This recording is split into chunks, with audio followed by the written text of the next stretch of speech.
In today's video, we're going to go through the ages as we unveil the epic drama of Rome, 1 century at a time. From its legendary foundation to its eventual fall, Rome's history is a tale of triumphs, tragedies, and incredible achievements. So grab your virtual time machine and let's embark on this epic journey through the ages. Our journey begins in the 8th century BC, when legend has it that Rome was founded by the twin brothers Romulus and Remus. According to Roman mythology, the twins were said to have been raised by a she-wolf. Legend has it that they founded the city of Rome in 753 BC on the Palatine Hill. Whether or not this story is entirely true, it reflects the deep connection the Romans felt to their roots. During this century, Rome was a small village situated on the banks of the Tiber River.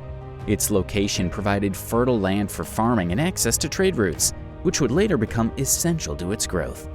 The early Romans were primarily farmers and herders, living in huts and small settlements. They organized themselves into clans and tribes, each with its own leader. This tribal structure laid the foundation for the Roman social hierarchy, with patricians and plebeians emerging as distinct classes in later centuries.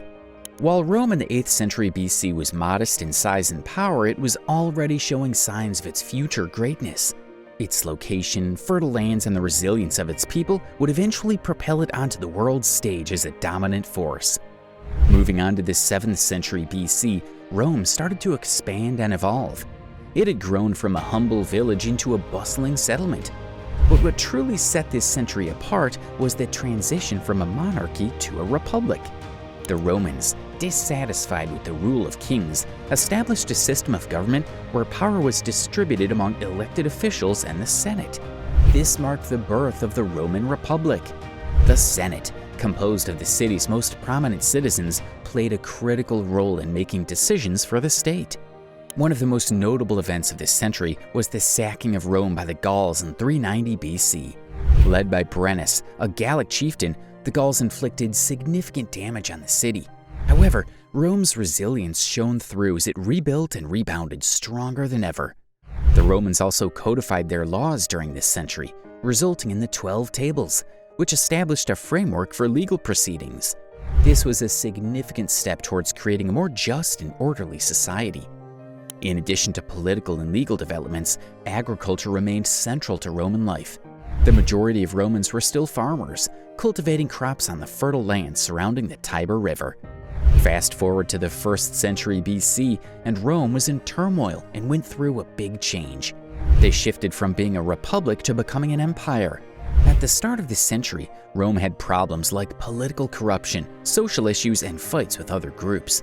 Julius Caesar came into the picture. He was really good at leading armies and managing the country. His success in battles in Gaul, now part of France, made him famous and rich. But because he was so popular and ambitious, he clashed with the Roman Senate. In 49 BC, Caesar did something bold. He crossed a river called the Rubicon with his army, starting a war against the Senate and its leader Pompey the Great. Caesar won, and he became the ruler of Rome, basically ending the Roman Republic. As the ruler, Caesar made a lot of changes. He gave Roman citizenship to many non-Romans, introduced a new calendar, and started big construction projects. He also tried to fix some of the problems Rome had been dealing with for a long time. But not everyone liked how much power Caesar had, and some senators were angry. This led to his assassination in 44 BC. This was a sad moment in Roman history and caused more political chaos. After Caesar died, his nephew and adopted son, Octavian, who later became known as Augustus, came out on top in a series of wars. He became the first Roman emperor, marking the official start of the Roman Empire. In the 1st century AD, something significant happened. The Roman Empire was established, and a time of relative peace called the Pax Romana began. Key leaders like Augustus, Nero, and Trajan expanded Rome's territory to its largest size and built famous buildings like the Colosseum and the Pantheon. The Pax Romana, or Roman peace, was a long period of calm and not much fighting across the Mediterranean. This allowed for remarkable cultural, economic, and architectural achievements. One big thing in this century was Rome growing its empire. Leaders like Augustus, Nero, and Trajan ruled over a vast empire that included places like Britain, Egypt, Spain, and Mesopotamia. This brought a lot of wealth and different cultures under Roman control. Rome was a city of splendor and new ideas during this time. They built impressive structures like the Colosseum, where they had gladiator fights and other events, and the Pantheon, which was a marvel of engineering. Even today, these buildings amaze people. Roman law was also a big deal.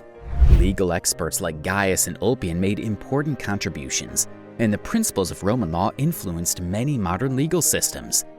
As for religion, Christianity started to grow in the 1st century AD. The crucifixion of Jesus of Nazareth, who was the central figure in Christianity, happened in this century. This set the stage. As we enter the 3rd century AD, Rome faced a series of internal and external problems that strained its very fabric. This century is often referred to as the crisis of the 3rd century. The empire split into the Eastern and Western Roman empires, setting the stage for its eventual fragmentation, and Christianity became more popular. Inside Rome, there was a lot of political chaos. Leaders changed often, and the Praetorian Guard, once protectors, became very powerful. Outside the empire, various groups like the Goths, Vandals, and Persians attacked, causing damage and taking over cities. Rome also had economic issues, like prices going up a lot and money losing value. High taxes made things harder for the people. The Roman Empire, once all together, started to break apart.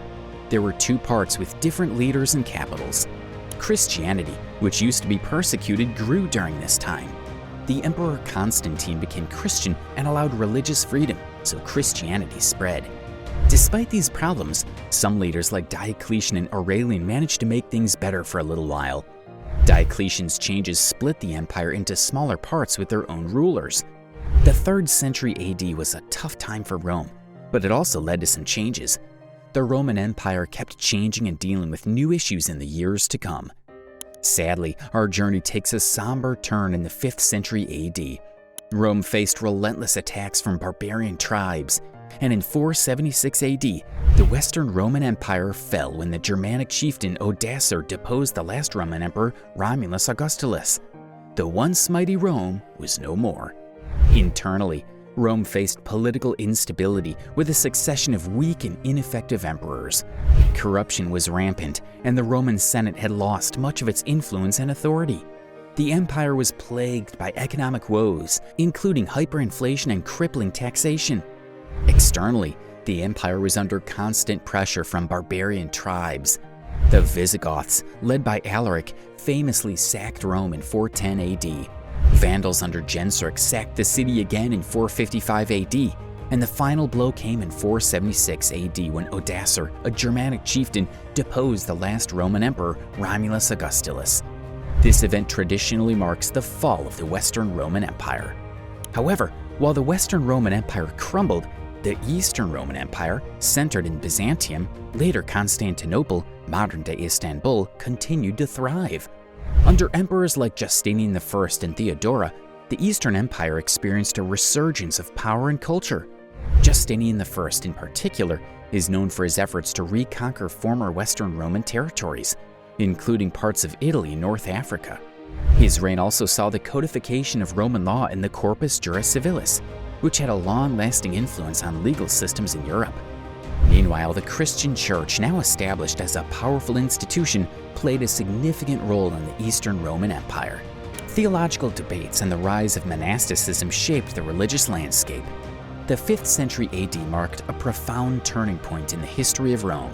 The fall of the Western Roman Empire was a monumentous event, while the Eastern Roman Empire, or Byzantine Empire, continued to thrive and shape the course of history for centuries to come. And with that, we conclude our captivating exploration of Rome's remarkable history. We've journeyed through time, from the mystical origins of Rome in the 8th century BC to the poignant downfall of the Western Roman Empire in the 5th century AD. Throughout this voyage, we've uncovered stories of triumph, moments of heartache, and enduring legacies that continue to shape our understanding of the past.